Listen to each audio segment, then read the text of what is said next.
आज के दौर में हमने वेस्टर्न कल्चर को पूरी तरह से अपना लिया है। अगर पूरी तरह से नहीं तो बहुत हद तक तो हमने अपना ही लिया है। इस बात को तो हमें स्वीकार करना पड़ेगा। जैसे कि अगर हम बात करें लिव इन रिलेशनशिप की, तो उसमें एक लड़का और लड़की साथ में रहते हैं बिना शादी किए हुए। कुछ लोगों को ये चीज अच्छी भी लगती है कि भाई क्यों शादी का बोझ पाला जाए, जब शादी वाला मजा हम बिना शादी किए हुए ले सकते हैं तो फिर क्यों शादी की जाए, क्यों झंझट पाला जाए। अब बहुत हद तक देखने पर तो ये लगता है कि ठीक है, लेकिन लॉन्ग टर्म में अगर हम देखें तो इस चीज के क्या इफेक्ट हो सकते हैं, इस चीज के क्या प्रभाव हो सकते हैं, ये कहानी हमें वही बताने जा रही है। ये कहानी एक ऐसी कहानी है जहाँ पर एक लड़की जो शादी को एक बंधन समझती है, वो इस बंधन में ना रहकर वही सुख वही भोग विलास भोगना चाहती है जो शादी के बाद भोगा जाता है। लेकिन उसका अंजाम क्या होता है, ये इस कहानी में हमें सुनने को मिलता है। दोस्तों, ये कहानी प्रेमचंद जी द्वारा लिखित कहानी है और इस कहानी का नाम है मिस पद्मा। तो चलिए शुरू करते हैं इस कहानी को। कानून में अच्छी सफलता प्राप्त कर लेने के बाद मिस पद्मा को एक नया अनुभव हुआ। वो था जीवन का सूनापन।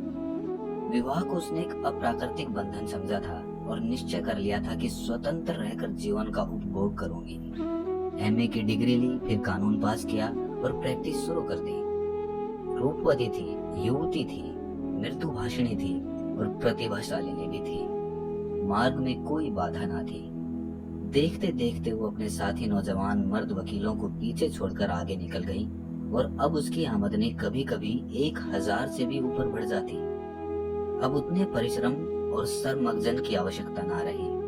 मुकदमे अधिकतर वही होते थे जिनका उसे पूरा अनुभव हो चुका था। उनके विषय में किसी तरह की तैयारी की उसे जरूरत ना मालूम होती।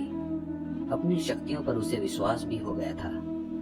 कानून में कैसे विजय मिला करती है, इसके कुछ लटके भी उसे मालूम हो गए थे।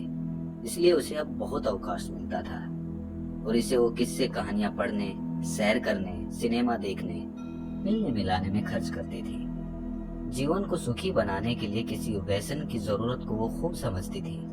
उसने फूल और पौधे लगाने का व्यसन पाल लिया था। तरह तरह के बीज और पौधे मंगाती और उन्हें उगते बढ़ते फलते फूलते देखकर खुश होती। मगर फिर भी जीवन में सूनेपन का अनुभव होता रहता था। ये बात ना थी कि उसे पुरुषों से विरक्ति हो, नहीं, उसके प्रेमियों की कमी ना थी। अगर उसके पास केवल रूप और यौवन होता तो भी उपासकों का अभाव ना था। मगर यहाँ तो रूप और यौवन के साथ धन भी था, फिर रसिक वृंद क्यों चूक जाते। पद्मा को विलास से घृणा थी नहीं, घृणा थी पराधीनता से, विवाह को जीवन का व्यवसाय बनाने से। जब स्वतंत्र रहकर भोग विलास का आनंद उड़ाया जा सकता है तो फिर क्यों ना उड़ाया जाए। भोग में उसे कोई नैतिक बाधा ना थी। इसे वो केवल देह की एक भूख समझती थी। इस भूख को किसी साफ सुथरी दुकान से भी शांत किया जा सकता है और पद्मा को साफ सुथरी दुकान की हमेशा तलाश रहती थी। ग्राहक दुकान में वही चीज लेता है जो उसे पसंद आती है। पद्मा भी वही चीज चाहती थी। यूं उसके दर्जनों आशिक थे, कई वकील, कई प्रोफेसर, कई डॉक्टर, कई रईस, मगर वे सब के सब अय्याश थे, बेफिक्र, केवल भौरे की तरह रस लेकर उड़ जाने वाले। ऐसा एक भी ना था जिस पर वो विश्वास कर सकती। अब उसे मालूम हुआ कि उसका मन केवल भोग नहीं चाहता, कुछ और भी चाहता है। वो चीज क्या थी? पूरा आत्मसमर्पण, और ये उसे ना मिलती थी। उसके प्रेमियों में एक मिस्टर प्रसाद था, बड़ा ही रूपवान और धुरंधर विद्वान। एक कॉलेज में प्रोफेसर था। वो भी मुक्त भोग के आदर्श का उपासक था और पद्मा उस पर फिदा थी। चाहती थी उसे बांध कर रखे, संपूर्णतः अपना बना ले, लेकिन प्रसाद जंगूल में नहाता था। संध्या हो गई थी। पद्मा सैर करने जा रही थी कि प्रसाद आ गया। सैर करना मुलतवी हो गया। बातचीत में सैर से कहीं ज्यादा आनंद था और पद्मा आज प्रसाद से कुछ दिल की बात कहने वाली थी। कई दिन के सोच विचार के बाद उसने कह डालने का ही निश्चय किया था। उसने प्रसाद की नशीली आंखों से आंखें मिलाकर कहा, तुम यही मेरे बंगले में आकर क्यों नहीं रहते? नतीजा ये होगा कि 2-4 महीने में मुलाकात भी बंद हो जाएगी। मैं समझ नहीं पा रही, तुम्हारा क्या मतलब है? मतलब वही है जो मैं कह रहा हूँ। आखिर क्यों? देखो भाई, मैं अपनी आजादी नहीं खोना चाहूंगा। तुम अपनी आजादी नहीं खोना चाहोगी, तुम्हारे पास तुम्हारे आशिक आएंगे, मुझे जलन होगी। मेरे पास मेरी प्रेमिकाएं आएंगी तो तुम्हें जलन होगी। मनमुटाव होगा, फिर वैमनस्य होगा और तुम मुझे घर से निकाल दोगी। घर तुम्हारा है ही, मुझे बुरा लगेगा ही, फिर ये मैत्री कैसे निभेगी? दोनों कई मिनट तक मौन रहे। प्रसाद ने परिस्थिति को इतने स्पष्ट, बेलाग, लठमार शब्दों में खोल कर रख दिया था कि कुछ कहने की जगह न मिलती थी। आखिर प्रसाद ही को नुक्ता सूझा। बोला, जब तक हम दोनों ये प्रतिज्ञा ना कर लें कि आज से मैं तुम्हारा हूँ और तुम मेरी हो, तब तक एक साथ निर्वाह नहीं हो सकता। तुम ये प्रतिज्ञा करोगे? पहले तुम बतलाओ। मैं करूंगी, तो ठीक है, फिर मैं भी करूंगा।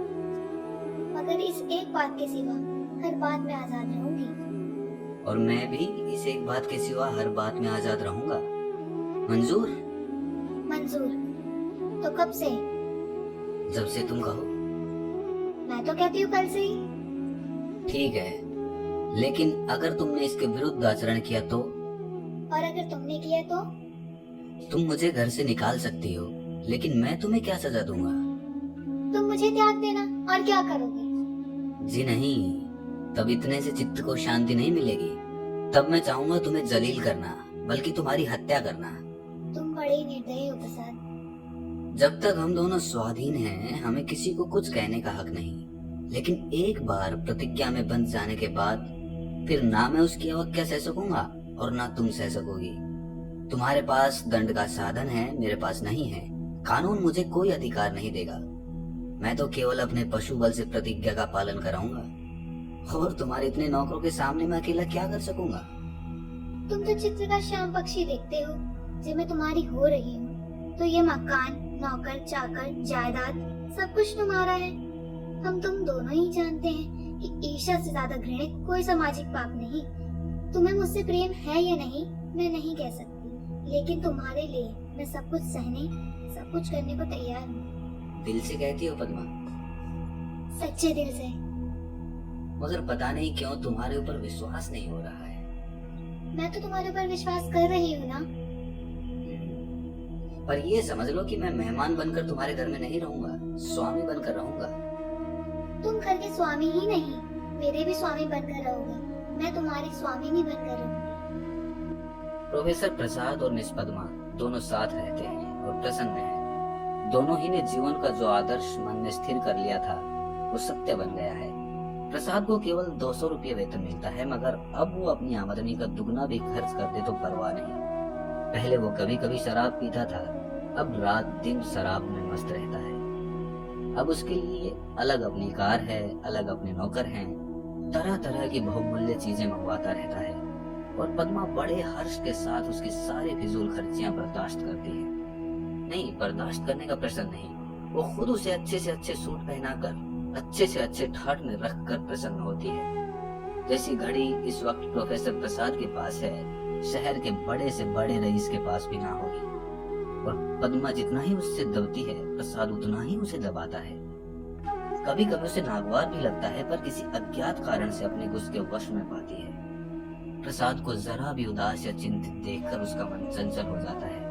उस पर आवाजें कसी जाती हैं, पंक्तियां चुस्त की जाती हैं। जो उसके पुराने प्रेमी थे वे उसे जलाने और उड़ाने का प्रयास भी करते हैं, पर वो प्रसाद के पास आते ही सब कुछ भूल जाती है। प्रसाद ने उस पर पूरा आधिपत्य पा लिया है और उसने इसका ज्ञान पद्मा की बारीक आंखों से पढ़ा है और उसका आसन अच्छी तरह पा गया है। मगर जैसे राजनीति के क्षेत्र में अधिकार दुरुपयोग की ओर जाता है, उसी तरह प्रेम के क्षेत्र में भी वो दुरुपयोग की ओर जाता है और जो कमजोर होता है उसे तावान देना पड़ता है। आत्माभिमानी पद्मा अब प्रसाद की लोंडी थी और प्रसाद उसकी दुर्बलता का फायदा उठाने से क्यों चूकता? उसने कील की पतली नोक चुभा दी थी और बड़ी कुशलता से उत्तरोत्तर उसे अंदर ठोंकता जाता था। यहाँ तक कि उसने रात को देर में घर आना शुरू किया।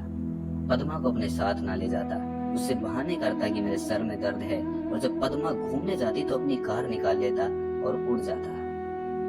2 साल गुजर गए थे और पद्मा को गर्व था। वो स्थूल भी हो चली थी। उसके रूप में पहले किसी नवीनता और मादकता ना रह गई थी। वो घर की मुर्गी थी, साग बराबर। एक दिन इसी तरह पद्मा लौट कर आई तो प्रसाद गायब थे।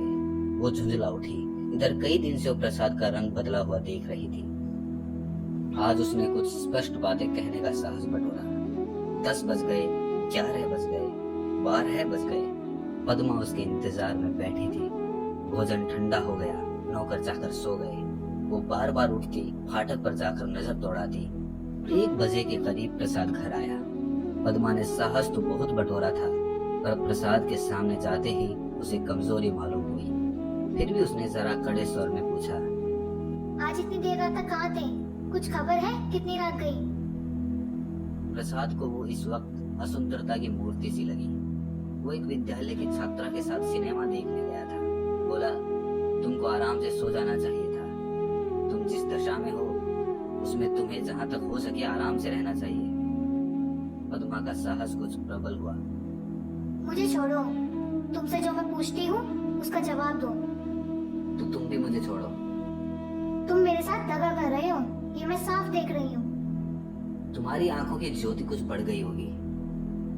मैं कई दिन से तुम्हारा मिजाज बदला हुआ देख रही हूँ। मैंने तुम्हारे साथ अपने को बेचा नहीं है। अगर तुम्हारा जी मुझसे भर गया हो तो मैं आज जाने को तैयार हूँ। तुम जाने की धमकी क्यों देते हो? यहाँ आकर तुमने कोई बड़ा त्याग नहीं किया है। मैंने त्याग नहीं किया है, तुम ये कहने का साहस कर रही हो।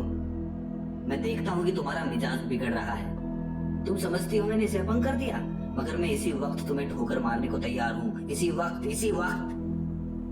पद्मा का साहस जैसे बुझ गया था। प्रसाद अपना ट्रंक संभाल रहा था। पद्मा ने दीन भाव से कहा, मैंने तो ऐसी कोई बात नहीं कही जो तुम इतना बिगड़ उठे हो। मैं तो केवल तुमसे पूछ रही थी, कहाँ थे? क्या मुझे इतना भी अधिकार नहीं देना चाहते? मैं कभी तुम्हारी इच्छा के विरुद्ध कोई काम नहीं करती। तुम मुझे बात बात पर डांटते रहते हो। तुम्हें मुझ पर जरा सी भी दया नहीं आती। मुझे तुमसे कुछ तो सहानुभूति मिलनी चाहिए। मैं तुम्हारे लिए क्या कुछ करने को तैयार नहीं हूँ, और आज जो ये मेरी दशा हो गई है तो तुम मुझसे आंखें फेर लेते हो। उसका कंठ रुंध गया और मेज पर सर रखकर फूट फूट कर रोने लगी। प्रसाद ने पूरी विजय पा ली। पद्मा के लिए मात्र तो बड़ा ही अप्रिय प्रसंग था। उस पर एक चिंता मंडराती रहती। कभी कभी वो भय से कांप उठती और पछताती। प्रसाद की निरंकुशता दिन दिन बढ़ती जाती थी। क्या करे क्या ना करे। गर्भ पूरा हो गया था। वो कोर्ट न जाती थी, दिन भर अकेली बैठी रहती। प्रसाद संध्या समय आता, चाय वाय पीकर फिर उड़ जाता, तो 11-12 बजे के पहले ना लौटता। वो कहाँ जाता है वो भी उससे छिपाना था। प्रसाद को जैसे उसकी सूरत से नफरत थी। पूर्ण गर्भ, पीला मुख, चिंतित, सशंक, उदास। फिर भी वो प्रसाद को श्रृंगार और आभूषणों से बांधने की चेष्टा से बाज न आती थी। मगर वो जितना ही प्रयास करती उतना ही प्रसाद का मन उसकी ओर से फिरता था। इस अवस्था में श्रृंगार उसे और भद्दा लगता।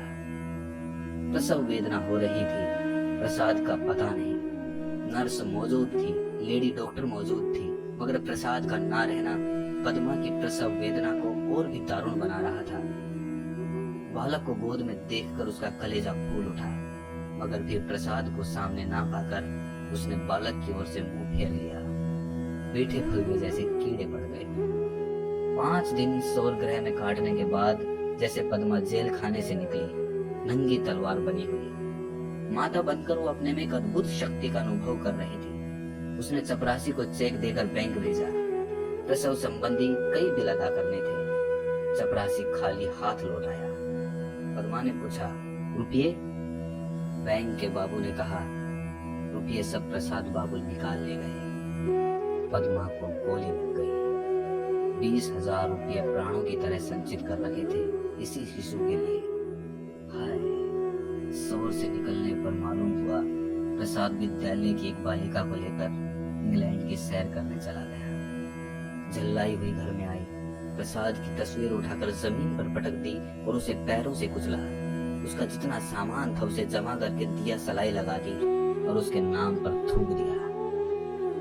1 महीना बीत गया था।